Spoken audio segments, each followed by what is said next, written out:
तो सबसे पहले है वाणी दोष।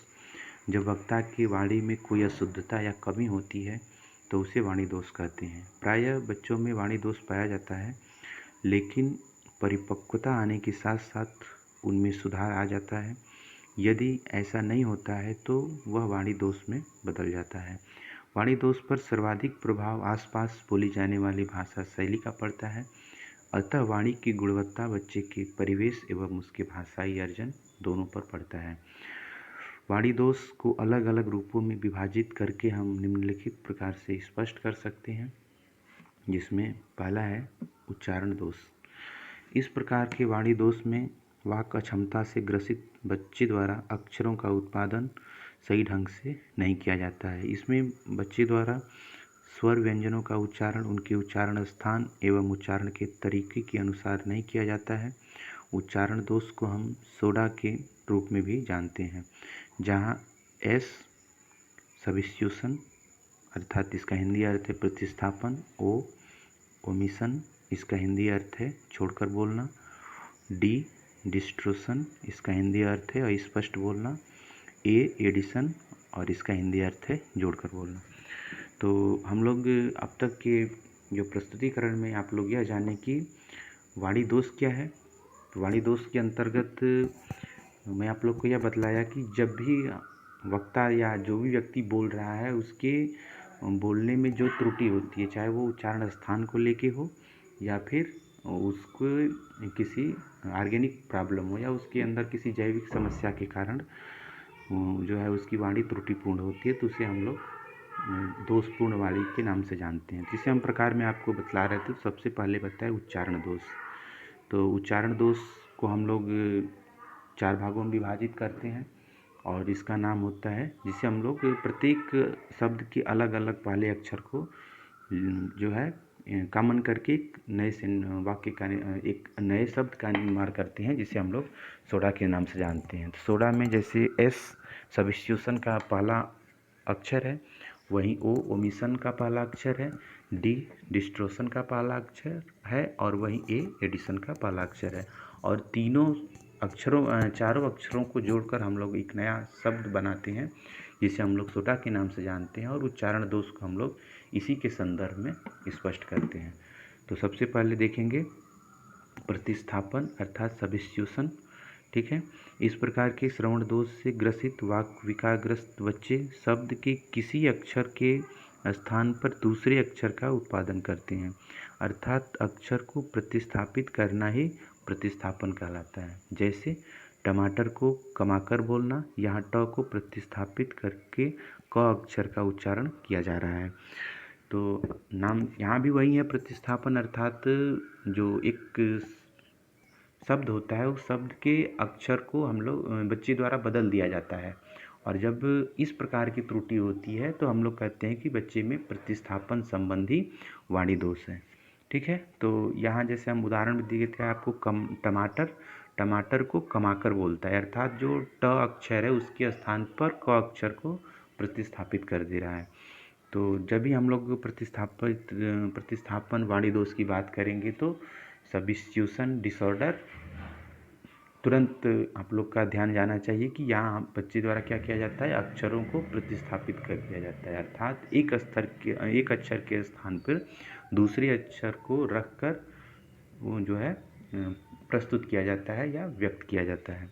अगला है छोड़कर बोलना, ओमिशन।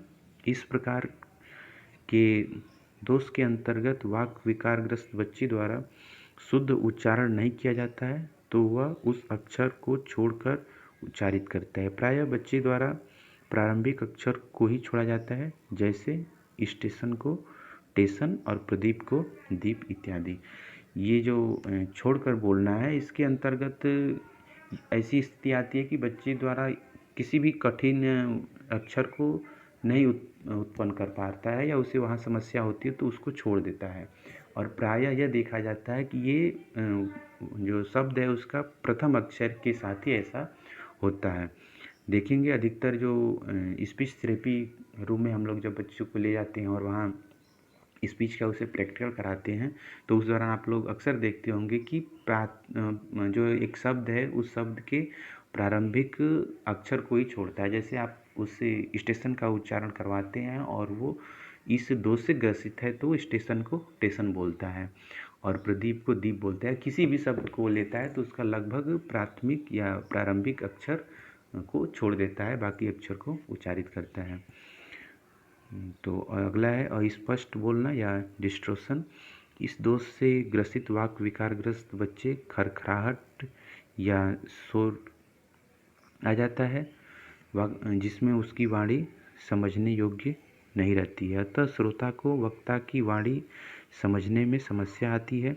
इस प्रकार के विकार से ग्रसित बच्चे की वाणी प्रभावी नहीं रहती है। जो अस्पष्ट बोलना नाम यहाँ भी सीधा सीधा कंसेप्ट है कि जो भी वक्ता होता है या बच्चे द्वारा जब भी हम लोग देखते हैं कि वो वाणी का उच्चारण करता है तो वाणी अस्पष्ट होती है। उसके कारण ये होता है कि कभी उसकी जो आवाज़ निकलती है वो खरखराहट के साथ निकलती है या अधिक शोरयुक्त आवाज़ होती है जिससे कि उसकी जो है वाणी समझ में नहीं आती है। और अगला है जोड़ना एडिशन। इस प्रकार के दोष से ग्रसित वाक विकार ग्रस्त बच्चे द्वारा किसी शब्द के उच्चारण में कोई अतिरिक्त अक्षर जोड़कर उच्चारण किया जाता है, जैसे स्कूल को अस्कूल, लखनऊ को लखनऊर बोलता है इत्यादि। तो अब तक हम लोग जो उच्चारण दोष देख रहे थे जिसमें हम आपको बताया कि ये उच्चारण दोष को हम लोग सोडा के अंतर्गत देखते हैं, जिसमें एस सब्स्टिट्यूशन था यानी प्रतिस्थापित करना।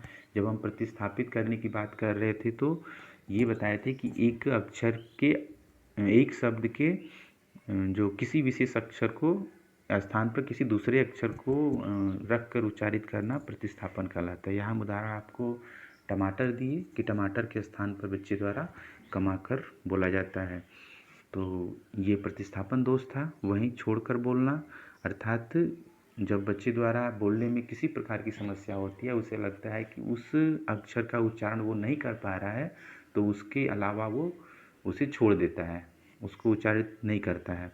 और इस प्रकार के से ग्रसित जो बच्चा होता है वो अधिकतर प्रारंभिक अक्षर को ही छोड़ता है। जैसे स्टेशन का उदाहरण हम दिए थे आप लोग को कि जब भी स्टेशन का उदाहरण मतलब उसे उच्चारित करना होता है स्टेशन को, तो स्टेशन को छोड़ एक आधा जो एस स है उसको छोड़ के टेशन का उच्चारण करता है। वहीं प्रदीप में प्र को छोड़ देता है और दीप का उच्चारण करता है। अस्पष्ट बोलने में यहाँ जो है बच्चे की जो है जैविक प्रॉब्लम है, इसमें उसकी वाणी जो है स्पष्ट होती है, खरखराहट के साथ आती है और शोरयुक्त होती है।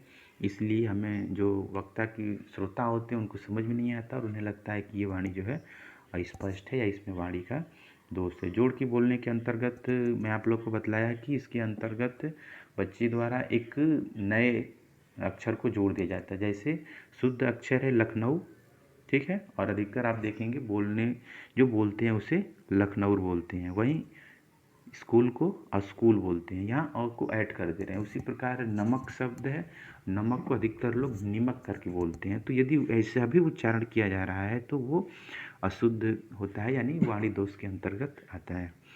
आगे है आवाज़ दोष या वॉइस प्रॉब्लम। हमारी आवाज़ मुख्यतः 3 तत्वों से मिलके बनी होती है। इसमें पहला है तारत्व, दूसरा है प्रबलता, तीसरा है गुणवत्ता। इन तीनों तत्वों में से यदि किसी में भी त्रुटि पाई जाती है तो वह हवाई दोष पूर्ण मानी जाती है, जिसमें पहला है तारत्व दोष या पिच डिसऑर्डर। इस प्रकार के वाक विकारग्रस्त वक्ता उसके लिंग और आयु के अनुसार उसकी वाणी में तारत्व नहीं पाया जाता है। जब पुरुष का तारत्व सामान्य से ज़्यादा होता है तो फ्यूअरफोनिया अर्थात पुरुष की आवाज़ महिला की तरह, वहीं महिला की आवाज़ में तारत्व सामान्य से कम पाया जाता है तो एंड्रोफोनिया, इसमें महिला की आवाज़ पुरुष की तरह होती है। सामान्यतः पुरुष की आवाज़ का तारत्व 70 हर्ट्ज से 140 हर्ट्ज के बीच, वहीं महिला की आवाज़ का तारत्व 141 हर्ट्ज के बीच से 280 हर्ट्ज के बीच तथा बच्चों के आवाज़ का तारत्व 281 हर्ट्ज से 560 हर्ट्ज के बीच पाया जाता है। तो तारत्व दोष इससे तात्पर्य यह है कि यदि जो पुरुष की आवाज़ है वो महिला की तरह हो जाए। अधिकतर देखने में ऐसा आता है कि कभी कभी पुरुष की जो आवाज़ होती है वो महिला की तरह होती है, तो उसे हम लोग वो भी वाणी दोष के अंतर्गत आता है, उसमें तारतम्य दोष होता है।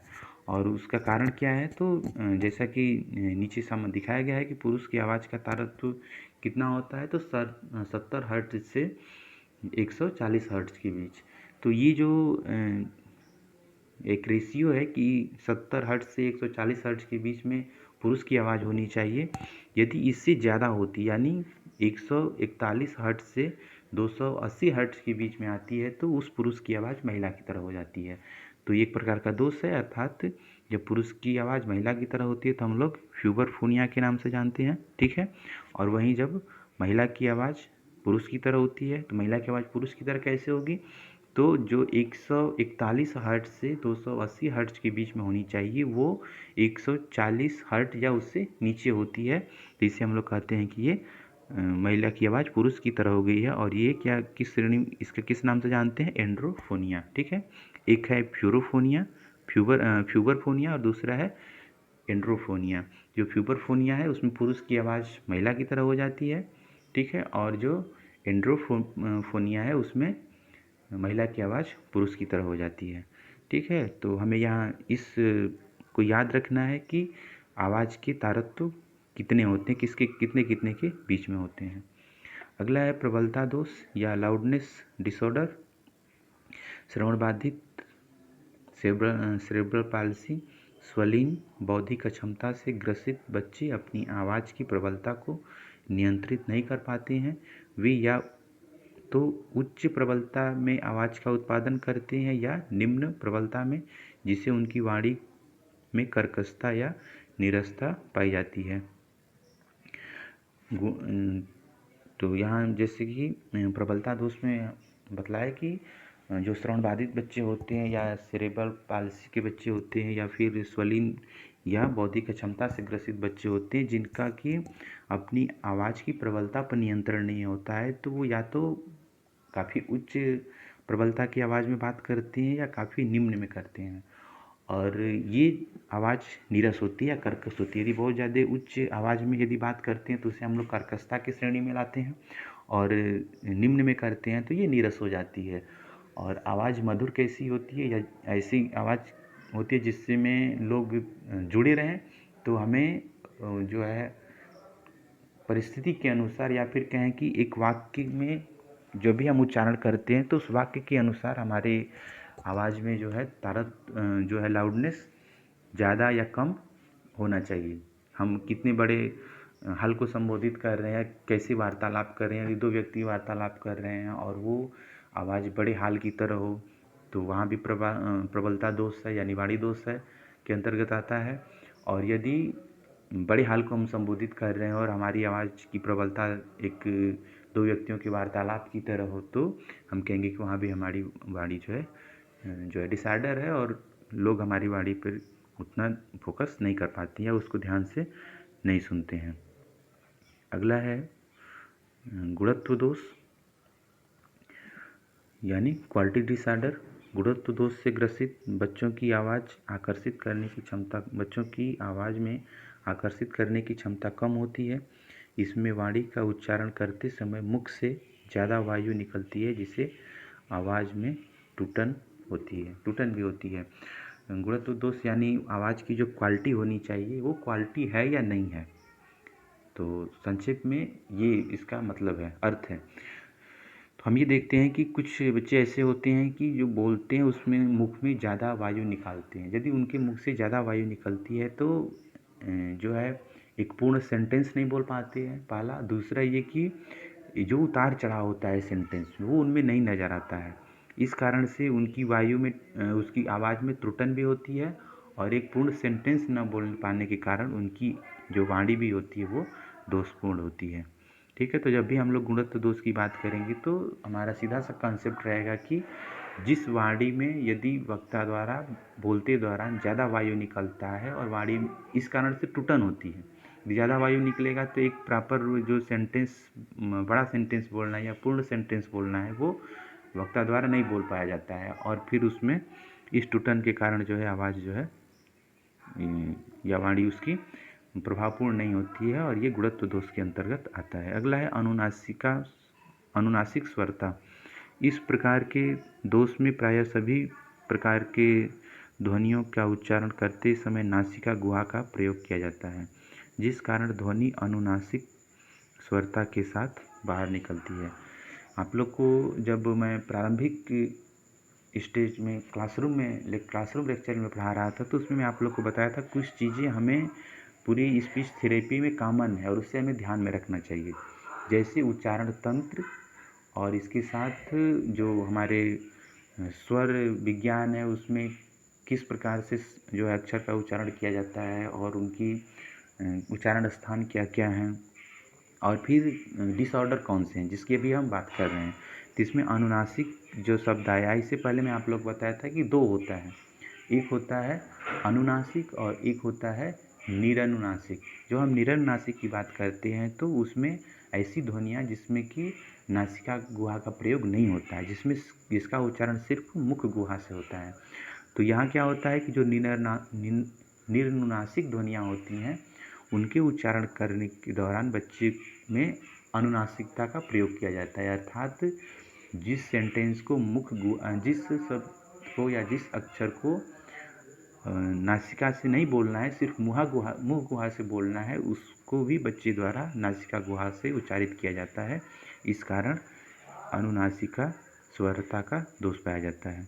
अगला है भाषा दोष या लैंग्वेज डिसऑर्डर।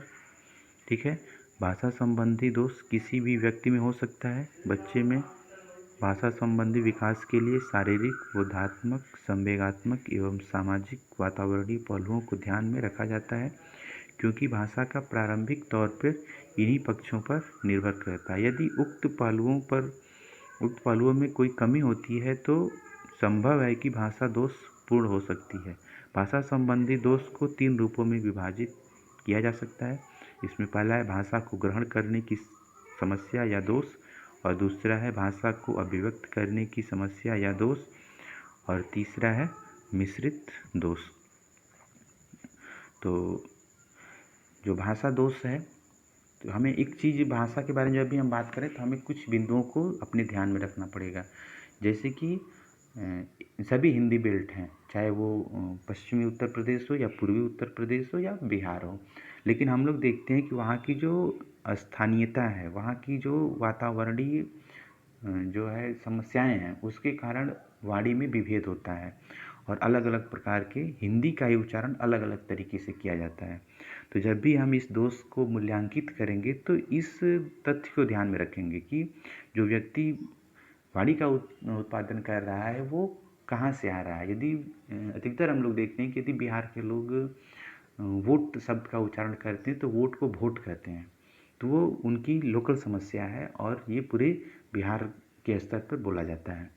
तो ये भी वाणी दोष है, लेकिन जब भी हम लोग बोलेंगे आवाज़ दोष के बारे में बात करेंगे तो हम लोग इस बात का ध्यान रखेंगे कि जो वक्ता है वो का परिवेश कहाँ है या वो किस क्षेत्र से आता है, क्योंकि ये परिवेश और उसकी बौद्धिक क्षमता और शारीरिक जो है क्षमता, ये दोनों भाषा को प्रभावित करती है। जब हम परिवेश की बात करते हैं तो एक ही परिवेश में रहने वाले बच्चे एक साथ में विभेद होता है, तो उसका कारण होता है, जब वहाँ पे विभेद होता है तो उसका कारण होता है कि दोनों बच्चे का हो सकता है कि बौद्धिक क्षमता अलग अलग हो।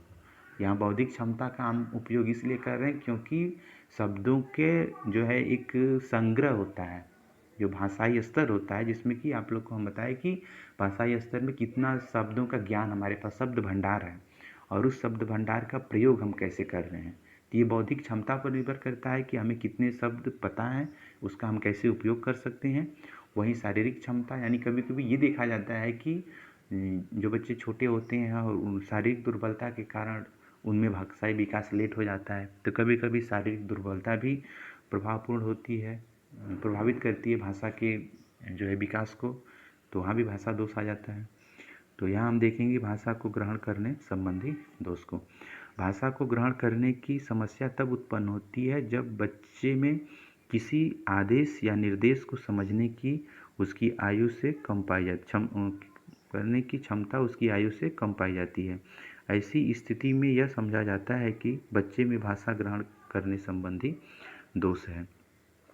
भाषा को ग्रहण करने संबंधी दोष के अंतर्गत हमें यह ध्यान देना है कि व्यक्ति या बच्चे की उम्र कितनी है और उस उम्र के अनुसार उसके पास भाषाई स्तर कितना है, यानी वो भाषा को कितना समझ रहा है।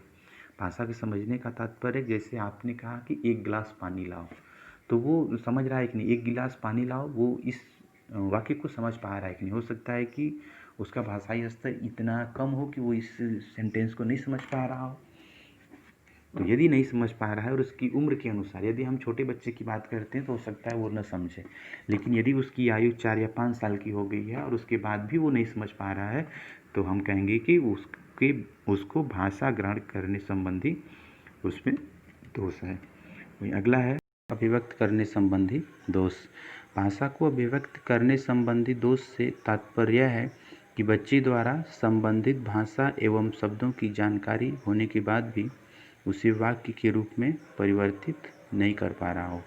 अतः हम कह सकते हैं कि जब किसी बच्चे में अपनी भावनाओं को मौखिक रूप में व्यक्त करने की क्षमता तथ्य को ग्रहण करने की अपेक्षा कम पाई जाती है, तो उसे भाषा को अभिव्यक्त करने संबंधी दोष है।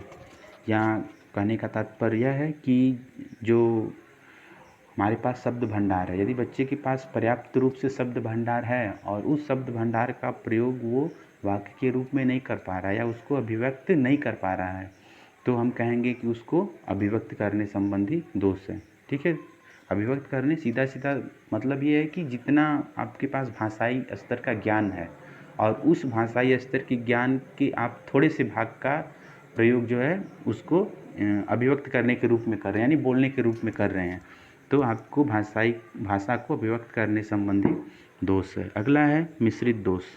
इस दोष के अंतर्गत भाषा को ग्रहण करने एवं उसको वाक्य के रूप में अभिव्यक्त करने दोनों प्रकार की समस्या एक साथ पाई जाती है। अर्थात जो प्रथम में था कि भाषा को ग्रहण करने संबंधी दोष, अर्थात भाषा को जो है कितना हम वो ग्रहण नहीं कर पा रहे हैं, अर्थात उसके पास शब्द भंडार की कमी है। तो इसमें हम बताएं कि जब भाषा के बारे में हम बात कर रहे हैं तो भाषा की जो दोष है वो 3-4 चीज़ों पर निर्भर करती है, जिसमें पहला क्या था, तो शारीरिक क्षमता, बोधात्मकता और संवेगात्मक एवं सामाजिक एवं वातावरणीय पहलू। जब हम शारीरिक की बात करते हैं तो कभी कभी ऐसा होता है कि जो बचपन में बच्चे किसी विशेष बीमारी के कारण उसमें भाषाई लेट होता है। वहीं जब बोधात्मकता की बात करते हैं तो ये बोधात्मकता सीधा जो है हमारे जो भाषा को ग्रहण करने संबंधी दोष से इससे संबंधित हो जाता है, क्योंकि जो मानसिक स्तर होता है वो भाषा को ग्रहण करने में सहायक होता है। जितना ही मानसिक स्तर हमारा मजबूत होगा, भाषा को उतने ही आसानी से हम लोग ग्रहण कर सकते हैं और उसको अभिव्यक्त करने में भी हमारी जो है मानसिक क्षमता का पता चलता है। ठीक है, और मिश्रित दोष जिसमें दोनों समस्याएं पाई जाती हों, अर्थात वो भाषा को ग्रहण करने में भी समस्याग्रस्त हो और उसको अभिव्यक्त करने में भी। ठीक है, ग्रहण करना यानी आपके पास शब्द भंडार में वृद्धि का होना, शब्द भंडार में वृद्धि होना, और दूसरा है भाषा को अभिव्यक्त करना, अर्थात जो आपके पास शब्द भंडार है उसको आप एक वाक्य के रूप में किस तरह प्रयोग करते हैं, किस तरह आप उसे अभिव्यक्त दूसरे के सामने बोलते हैं। ठीक है, और मिश्रित दोष यानी दोनों दोष हैं, या न तो आप भाषा को अभिव्यक्त कर पा रहे हैं और न ही आप भाषा को जो है ग्रहण कर पा रहे हैं, दोनों संबंधियाँ, यानी आपकी भाषाई त्रुटि अधिक मात्रा में है। तो आज हम लोग वाणी दोष और भाषा दोष के प्रकार के बारे में पढ़े। ठीक है, तो असाइनमेंट के तौर पर आप लोग को एक प्रश्न है, वाणी एवं भाषा दोष को सविस्तार व्याख्या करके ग्रुप में जल्द से जल्द भेजना है। धन्यवाद।